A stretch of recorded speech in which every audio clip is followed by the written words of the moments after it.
Приветствую всех, кто решил посмотреть это видео. Меня зовут Скарти, и это видео будет самым неправильным обзором MSI Clone 8. Или как в народе ее называют, MSI Clone. Мало того, что я не буду использовать ручные настройки этого портативного ПК, он будет сам решать, как и на каких ваттах ему работать, так я еще буду сравнивать его на протяжении всего видео с Nintendo Switch 2. Поэтому если вы к такому еще не готовы, лучше просто закройте это видео. Остальным я желаю приятного просмотра. Чтобы вы не думали, что мне заплатили за этот обзор, или что я купил, как многие говорят в комментариях, этот мусор, и поэтому его защищаю. Мне эту портативную консоль предоставил Технодеус, за что им огромное спасибо, поэтому мне нет никакого смысла его защищать. Но он мне, кстати, понравился. И давайте договоримся, что для удобства на протяжении всего этого видео буду называть этот портативный ПК консолью, ведь по сути я ему буду пользоваться как игровой консолью. Давайте наберем на этом видео 1000 лайков, это очень помогает в продвижении видео, а для меня это невероятная мотивация выпускать новые видео регулярно. Заранее большое вам спасибо. Начать стоит с комплекта поставки, в которой кроме зарядки и самой консоли нет ничего. Спасибо хотя бы за быструю зарядку на 65 Вт. Внешний вид этой консоли мне очень понравился, вся эта подсветка, в том числе самих кнопок. В ночное время выглядит просто офигенно. Но что мне не понравилось, так это ее габариты. Она просто огромная, весит тоже немало. А сюда добавьте еще чехол, и по сути вы уже носите с собой полноценный ноутбук на 13 дюймов. Так что по сути это скорее домашнее устройство, ведь использовать его где-то в метро или автобусе будет просто неудобно. Еще из-за его размеров не всем будет удобно держать его в руках. У меня достаточно маленькие руки, и играть мне было очень неудобно. С тем же Nintendo Switch 2 у меня таких проблем нет, хотя он тоже сильно увеличился в размерах по сравнению с прошлым поколением. Да и возможно вы заметили, что мне установлен китайский язык. По какой причине установлен Windows на китайском языке, я не знаю. Но будь это моя консоль, я бы без проблем его поменял. Но так как у меня был всего месяц, я решил ничего не трогать и большую часть времени использовал режим а-ля Steam Deck. Так, кстати, даже гораздо удобнее. А если вы тоже хотели себе купить Nintendo Switch 2, Steam Deck, Asus ROG Ally или любую другую консоль, а главное по хорошей цене и с годовой гарантией, сделать это можно в Технодеус. Забрать заказ можно лично придя в красивый шоурум в Москве или с помощью быстрой доставки по всей России. Также, если вам сейчас не хватает денег на покупку, можно оформить заказ в рассрочку. А по моему промокоду Скарти вы получите еще приятную скидку. Ссылочку на Технодеус я оставлю в описании. Первый минус — это цена. Все-таки сейчас он продается за плюс-минус 100 тысяч рублей. За эти деньги можно купить 2 Steam Deck с LCD экраном или 3 Nintendo Switch 2. Все-таки это устройство не про соотношение цена-качество-производительность. Это оверпрайс игрушка для тех, у кого есть на нее деньги и желание их потратить. Ведь на самом деле разумнее купить тот же Steam Deck OLED.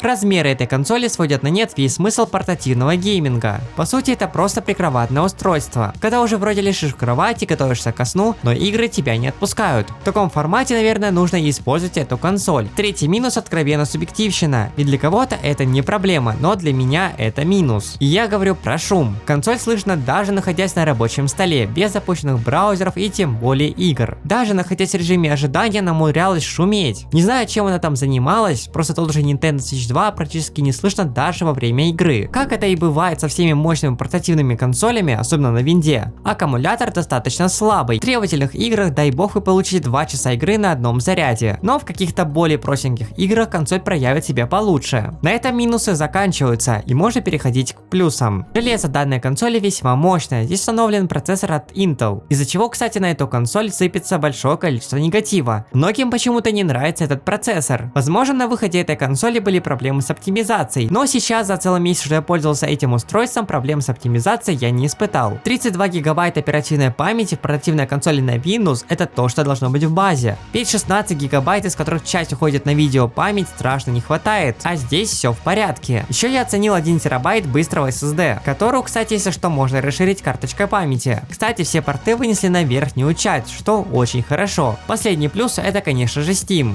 с очень выгодными ценами, или можно добывать игры бесплатно, но такое осуждаем. Я тут подумал, раз Nintendo Switch 2 отлично проявляет себя в режиме док-станции, то почему бы не посмотреть, как дела у более мощной MSI Clone. Поэтому я взял переходник, подключил мышку, клаву и монитор. И первым делом я увидел 20 FPS в Fortnite. Это было странно, поэтому пришлось перезапустить игру. И о чудо, она стала нормально работать. Но все равно частенько происходят микрофризы. К этому можно привыкнуть, но не особо хочется, учитывая, что есть Nintendo Switch 2, который в 3 раза дешевле, а игра там выглядит лучше, так еще и работает без единого лага. Потом я решил запустить CS2. Все-таки популярная игра, почему бы не затестить. Поставил все на минималке, как играют настоящие киберкотлеты, и в гонке вооружений у меня было в среднем 75 FPS, что на самом деле очень мало для такой игры, для таких настроек графики. А еще я совсем разучился играть на мышке с клавой и просто не мог никак никого убить. Раз поиграли в CS2, то как тут без доты? И знаете, вот с этой игрой точно проблем не возникает. Игра выглядит отлично, это около минимальной настройки, FPS очень стабильный, для игры в доту можно смело брать. Шучу, не надо. Пора посмотреть, что там с играми. GTA 5 запускается на очень высоких настройках, стабильнейших 60 FPS. Если вам нужно больше, можно понизить настройки графики и получить 120. Тут кому как нравится. В GTA Online картина ничуть не меняется. Не знаю, как бы работали проекты по типу GTA 5 RP, но думаю, консоль и с ними справится. Далее я запустил игру потяжелее, это Киберпанк, но поскольку я клоун, я удачно выставил камеру и просто сражался в экране на протяжении всего видео. На среди низких настройках я получил 45 кадров. Этого в целом достаточно. Forza Horizon 5, обожаемая мною игра, запускается на высоких настройках графики, стабильных 60 FPS. Играть мега приятно. Как будто только ради этого и стоит купить эту портативную консоль. Потому что я прям обожаю серию Forza Horizon. Если кто-то думал, что я пойду стороной Fortnite, то вы сильно ошибаетесь. Настройки графики я выставил на средне-низкие и получил в среднем 75 FPS.